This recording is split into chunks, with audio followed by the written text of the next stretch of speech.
menaklukkan. Bapak Ibu, ada hal yang sangat luar biasa di ayat ini, saudaraku. Di situ dikatakan, dan menjadikan orang-orang yang mengikutimu di atas orang-orang yang kafir hingga hari kiamat. Salib itu bukan sesuatu hal yang ditakutkan, bukan sesuatu hal yang menakutkan, karena salib itu bukan setan, bukan hantu blau, tetapi salib itu adalah hanya lambang kekristenan. Tidak lain, dia tidak bisa ngapa-ngapain.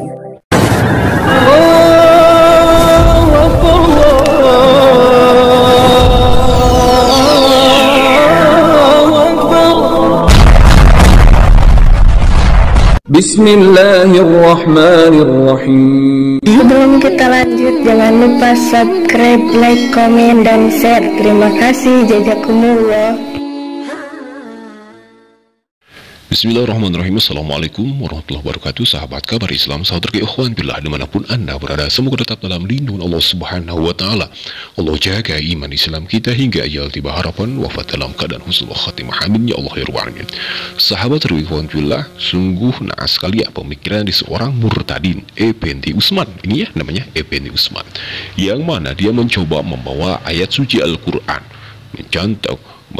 membawa ayat suci Al-Quran untuk memperteguh keimanan, keyakinan mereka. Nah sahabat ikhwan fillah, sebenarnya apa yang dilakukan oleh seorang Effendi Usman ini hanya memperlihatkan kebodohannya saja, hanya untuk menipu umat Kristen. Naudzubillah, subhanallah, dan sekaligus ini memohongkan Al-Quranul Karim. Nah sahabat ikhwan fillah, sebelum kita melanjutkan untuk menanggapi dan mengomentarinya, mari kita simak bagaimana sipak terjang dari seorang Effendi Usman yang mencomot ayat Al-Quran seenaknya ini. Silakan.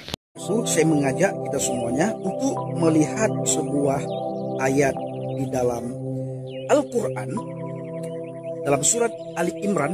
Di situ dikatakan, idz qala Allahu ya Isa inni mutawaffika wa rafi'uka ilayya wa mutahhiruka minal ladzina kafaru wa ja'ilul ladzina ittaba'uka fawqa alladhina kafaru ila yaumil qiyamah thumma ilayya marji'ukum fahkumu bainakum fima kuntum fihi takhtalifun. Ini ayat Al-Quran, Bapak Ibu. Bang Pendi, kenapa sih suka membaca ayat mereka? Kita tidak suka membaca ayat mereka, Bapak Ibu. Cuma kita memperdengarkan kepada mereka, kita memperlihatkan kepada teman-teman di sana supaya mereka membaca, lalu mereka juga melihat artinya, lalu mereka bisa mengambil keputusan. Siapa Isa Al-Masih yang dimaksud dalam surat Ali Imran ini? Nah sahabat ikhwan fillah, sebelum kita lanjutkan apa yang disampaikan oleh seorang Effendi Usman, murtadong ini ya, dia menyebutkan bahwa ingin orang-orang Islam itu membaca ayat suci Al-Quran, melihat ayat suci Al-Quran dan melihat terjemahnya. Padahal orang-orang Islam tidak cukup membaca terjemah, tetapi harus melihat tafsir, karena dalam Al-Quran ada asbabun nuzul, sebab-sebab diturunkannya Al-Quran. Dan sahabat alhamdulillah, dalam ayat tersebut kita sudah memahami ya, dalam surah Ali Imran ini.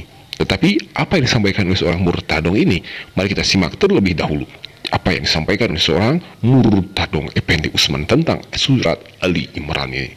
Nah artinya Bapak Ibu, ingatlah ketika Allah berfirman, wahai Isa, aku mengambilmu dan mengangkatmu kepadaku, serta menyucikanmu dari orang-orang yang kafir, dan menjadikan orang-orang yang mengikutimu di atas orang-orang yang kafir hingga hari kiamat. Kemudian kepadaku engkau kembali, lalu aku beri keputusan tentang apa yang kamu perselisihkan. Bapak Ibu, ada hal yang sangat luar biasa di ayat ini, saudaraku. Di situ dikatakan, dan menjadikan orang-orang yang mengikutimu di atas orang-orang yang kafir hingga hari kiamat. Saudara, kita sering mendengar kita yang mengikut Yesus, mereka katakan kita ini adalah orang yang kafir. Menurut ayat ini, siapa yang kafir? Beda sekali dengan pandangan iman saya yang lama. Pandangan iman saya yang lama, Isa Al-Masih datang nantinya untuk membunuh babi, untuk mematahkan salib, dan untuk menghapus jizyah. Saudaraku, tiga hal ini, tiga-tiganya bisa dilakukan oleh manusia pada umumnya. Membunuh babi, tidak perlu Tuhan datang untuk membunuh babi. Tidak perlu Isa Al-Masih datang dari surga, turun dari surga turunnya ini hanya untuk membunuh babi. Tidak perlu. Kita bisa lakukan. Kami di Mentawai sering gitu kejar babi hutan. Kami tangkap babi hutan, kami potong, makan, enak, lezat, nikmat sekali. Jadi tidak perlu Isa Al-Masih datang hanya untuk membunuh babi, capek-capek. Datang ke dunia ini hanya untuk membunuh babi. Yang kedua, untuk mematahkan salib. Nah, ini juga bisa kita lakukan, Bapak Ibu. Tidak perlu dia datang untuk mematahkan salib. Ya, tidak perlu. Bahkan orang-orang di sekitar kita hari-hari ini kita melihat banyak sekali di antara mereka yang sangat benci kepada salib. Bencinya minta ampun, kita tidak tahu apa yang membuat mereka benci kepada salib. Maka kita perlu hadir di tengah-tengah mereka, Bapak Ibu, untuk mengajak mereka berpikir dengan akal yang sehat, berpikir secara kritis, berpikir secara waras, bahwa salib itu bukan sesuatu hal yang ditakutkan, bukan sesuatu hal yang menakutkan, karena salib itu bukan setan, bukan hantu blau, tetapi salib itu adalah hanya lambang kekristenan, tidak lain. Dia tidak bisa ngapa-ngapain. Kalau Bapak Ibu ambil salib, Bapak Ibu patahkan, Bapak Ibu bakar, tidak ada efek apapun kepada Bapak Ibu, karena salib itu benda mati, di mana dia tidak bisa mendatangkan mudarat Bapak Ibu dan tidak bisa mendatangkan kebahagiaan Bapak Ibu. Hanya lambang, sebatas lambang, saudara. Ya, jadi salib itu sebatas lambang, bukan hantu blau. Nah, yang ketiga, dia datang untuk menghapus jizyah ataupun pajak. Nah, lagi-lagi ini juga seperti itu, Bapak Ibu, bisa dilakukan oleh orang pada umumnya. Tidak perlu dia datang, tidak perlu dia hadir. Tetapi ya terserah Bapak Ibu, karena itu bukan iman kita. Cuma kita sesekali perlu buat perbandingan, untuk apa Yesus Al-Masih datang yang kedua kali, dan untuk apa Isa Al-Masih turun ke bumi, datang di akhir. Nah, baiklah sahabat saudri, alhamdulillah, itu sebuah cuplikan video dari seorang murtadin Effendi Usman yang membawa ayat suci Al-Quran, yakni surah Ali Imran ayat 55 ya. Tetapi sebelum kita menanggapinya, kita mungkin bisa menilainya bahwa seorang Effendi Usman ini, murtadong ini, mengakui bahwa Yesus dan Nabi Isa alaihi wassalam itu adalah sama. Yesus adalah Nabi Isa adalah Yesus. Nah, sahabat Ridwan Billah, bisa kita melihat ya dalam ayat ini. Bismillahirrahmanirrahim.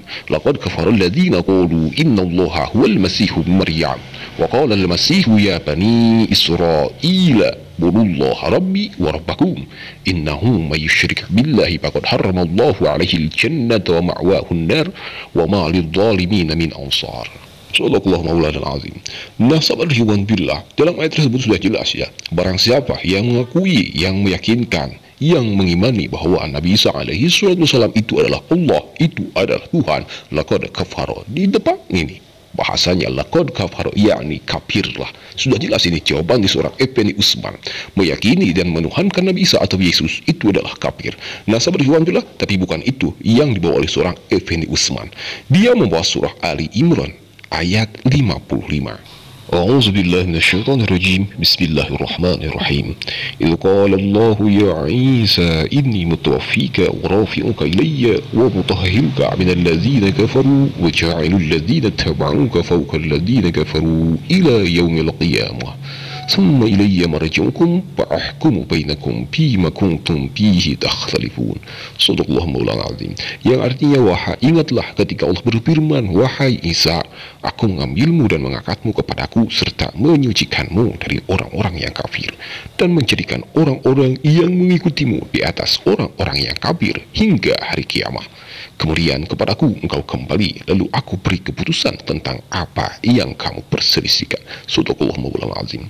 Nah, sahabat Ridwan Billah, sebenarnya kalau seorang Effendi Usman ini akalnya waras, akalnya sehat, dan bisa dan mau mencari kebenaran, dia sudah menemukan siapa Tuhan sebenarnya.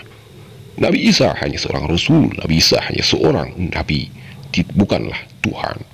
Dalam ayat tersebut dia meyakini bahwa Nabi Isa, orang-orang yang mengikuti Nabi Isa alaihi wassalam itu adalah orang-orang yang selamat. Orang-orang yang tidak mengikuti Nabi Isa alaihi wassalam itu adalah orang kafir. Dia menyebutkan secara tidak langsung kita seorangku orang Islam itu adalah orang kafir. Naudzubillah subhanallah. Nah, sahabat Ridwan Billah, selanjutnya karena ada seorang Effendi Usman membawa surah Al-Imran ayat 55, kita bisa melihat dalam surah An-Nisa ayat 57. Coba perhatikan. Bismillahirrahmanirrahim. Wa qawlihim inna qatalna al-masih Isa ibn Maryam Rasulullahi wa ma qataluhu wa ma salabuhu walakin syubbiha lahum wa innal ladhina ikhtalafu fihi labi syakkin minhu ma lahum bihi min ilmin illa ittiba'a dhanni wa ma qataluhu yaqina. Shadaqallahu maulal azim. Nah, sahabat ikhwan billah, ayat ini menjelaskan bahwa Nabi Isa alaihi salam itu tidak disalibkan. Mereka tidak membunuh Nabi Isa alaihi salam. Makanya ayat yang dibawa seorang Effendi Usman ini berkaitan dengan ayat ini, ini surah An-Nisa. Kemana Nabi Isa alaihi salam atau Yesus? Kenapa? Ayat suci Al-Quran atau orang-orang Islam meyakini bahwa Nabi Isa atau Yesus itu dari disalibkan. Inilah jawaban. Izqulallahu ya Isa inni mutawaffika wa rafi'uka ilayya wa mutahhiruka min alladziina kafaru wa ja'ilul alladziina tabauka fawqa alladziina kafaru ila yaumil qiyamah. Sungguh sangat miris pemikiran seorang Effendi Usman yang menyebutkan bahwa orang-orang yang tidak mengikuti Nabi Isa alaihissalam atau kita yang tidak menyembah Yesus, yang tidak menyembah Nabi Isa alaihissalam itu adalah orang kafir. Sebenarnya kitalah yang mengikuti Nabi Isa alaihissalam, karena Nabi Isa alaihissalam menjalankan syariat yang disyariatkan oleh Allah dan Rasulullah SAW. Nabi Isa diangkat oleh Allah, tidak pernah disalibkan dan tidak pernah mati dikuburkan, melainkan Nabi Isa masih ada, masih hidup, dan di akhir zaman akhir kelak Nabi Isa alaihissalam akan diturunkan kembali dengan meneruskan, dengan menjalankan syariat Nabi Muhammad SAW, yakni Nabi kita. Jadi jawabannya, siapa yang kafir? Apakah kita selaku orang Muslim yang tidak mengikuti Nabi Isa? Nauzubillah. Kita mengikuti Nabi Isa tetapi tidak menuhankan Nabi Isa atau Yesus.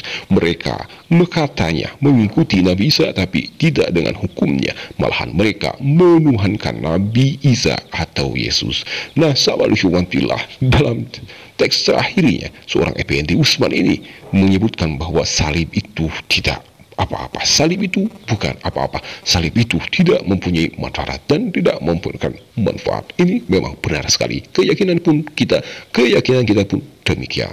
Nah, sahabat fillah, jadi bagaimana pendapat Anda? Sungguh miris sekali apa yang disampaikan oleh seorang murtadong Effendi Usman ini, mencomot ayat suci Al-Quran untuk membenarkan keyakinan mereka, tetapi yang ada hanya kebodohan, hanya kebotolan saja yang disampaikan, yang ditunjukkan oleh seorang murtadong Effendi Usman.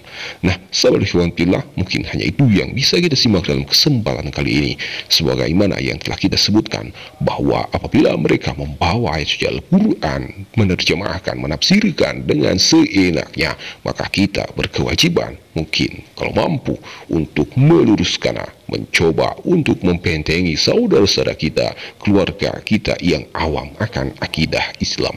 Nauzubillah summa nauzubillah, apabila saudara kita, keluarga kita, teman-teman, sahabat-sahabat kita terjerumus akan apa yang disampaikan oleh seorang murtadong Effendi Usman hingga akhirnya meyakini bahwa Nabi Isa atau Yesus adalah Tuhan, maka kafirlah kita, murtadlah kita. Akhirnya, mohon maaf bila ada kata khilaf, semoga bermanfaat untuk semuanya. Hadanallahu wa iyyakum ajma'in. Wassalamualaikum warahmatullahi taala wabarakatuh.